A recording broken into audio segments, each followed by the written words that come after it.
வணக்கம். S news செய்திகள் வாசிப்பது சேவர்த்தினி. விவசாயம் செழிக்கவும் மழை பெய்ய வேண்டியும் ஊர் மக்கள் நலமுடன் வாழ வேண்டியும் கடந்த 100 ஆண்டுகளாக நாவக்கால் அம்மன் கோயிலில் ஊரே திரண்டு வினோத வழிபாடு செய்து வரும் அதிசயம்.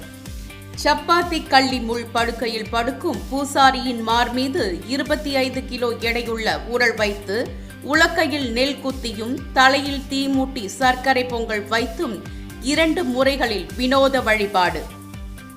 இந்த வழிபாட்டில் பங்கேற்று கிராம பக்தர்கள் தரிசனம்.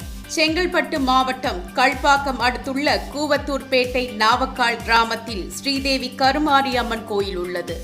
இக்கிராமத்தில் உள்ள அன்பு என்பவரின் குடும்பத்தினர் கடந்த 100 ஆண்டுகளாக விவசாயம் செழிக்கவும் மழை பெய்ய வேண்டியும் இக்கிராம மக்கள் நோய் நொடியின்றி நலமோடு வாழ வேண்டியும் 2 தலைமுறைகளாக ஆடி மாதத்தில் அம்மனுக்கு ஊரணி பொங்கல் வைத்தல் என்ற பெயரில் வினோத வழிபாடு செய்து வருகின்றனர்.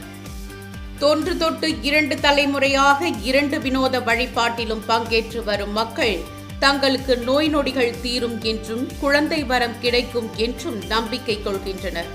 அதனால் 3 மணி நேரம் நடக்கும் சப்பாத்தி முள் படுக்கை, உரல் குத்துதல், தலையில் நெருப்பு மூட்டி ஊரணி பொங்கல் வைத்தல் நிகழ்ச்சியில் வழிபாடு செய்ய அக்கிராமத்தில் உள்ள மக்கள் குடும்பமாக தேவி கருமாரியம்மன் கோயிலில் திரண்டிருந்ததை காண முடிந்தது.